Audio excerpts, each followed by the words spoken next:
Thank you very much, Madam Speaker. I thank the gentleman for yielding. I thank him, our ranking member on the Ways and Means Committee, Mr. Levin, our ranking member on Budget, Mr. Van Hollen, for their leadership and the clarity they have brought to the debate on the floor today. It's a curiosity that we have on the floor today. It's a subterfuge. Let's distract from the matter at hand.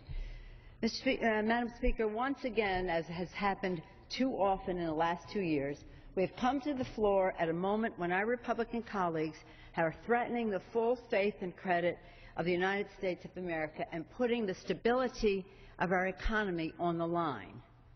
Too often, families and small businesses have faced uncertainty about the debt ceiling, that funding our national government, our tax code, and the rest. 3 months. Where is the certainty in 3 months? We should not even be having a debate. It should be no doubt that the full faith and credit of the United States will be honored, and that is what our Constitution says.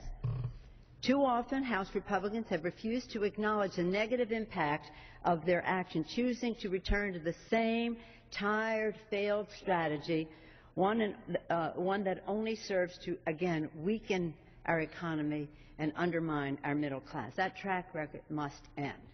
Now, I'm hearing people say we should go down this path of least resistance. That's what I call it, the path. It's an easy way out, 3 months. But the fact is that is a path to even more problems, and as Mr. Crowley has said, a path to another cliff. Our country needs a clean, long-term debt ceiling increase and a bipartisan, balanced budget that protects Medicare and Social Security, invests in the future, and responsibly reduces the deficit. We all know that. We know that as we go forward to reduce the deficit, we need growth and job creation, we need spending cuts, we need revenue.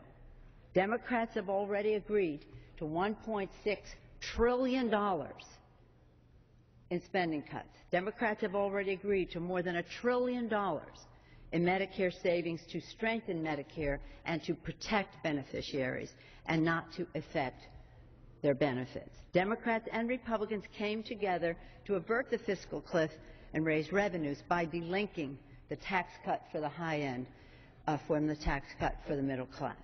We all agree that more can and must be done to get our fiscal house in order. But we must face the facts. Real, lasting deficit reduction will only be achieved through an approach that is balanced, fair, and focused on jobs and the prosperity of our middle class. Unfortunately, this bill on the floor today fails to meet those standards. Americans and members of Congress should remember 2 words about this legislation. 2 words. 3 months. 3 months. That's how long Republicans are prepared to raise the debt ceiling today. They really don't even address the debt ceiling issue. 3 months. But Republican leaders are doing more. They have made promises to their fellow Republicans to get their vote, to even go beyond the Ryan budget. This is like the Ryan budget on steroids. They have called this bill No Budget, No Pay. But who pays under the Republican budget? Seniors pay, ending the Medicare guarantee. Seniors, children, and people with disabilities pay, cutting Medicaid. Children pay because it will cut investments in their education, in their future, in their self-fulfillment, in the competitiveness of our country and the global economy. Veterans pay because of the gutting of our domestic spending priorities. I don't think that we should ever link what we do here as to whether people get paid. We have a lot of work to do here. This linkage is a gimmick. It's a joke.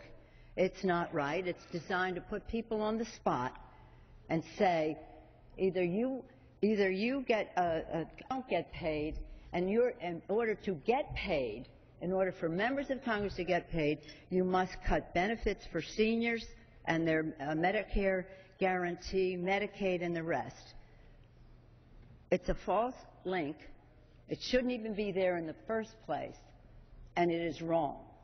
Again, this proposal is a missed opportunity. It does not relieve the uncertainty faced by small businesses, the markets, and the middle class. It is a gimmick unworthy of the fiscal and economic challenges that we face. This proposal does not have certainty, it does not have growth, and it does not have my support. I urge a no vote.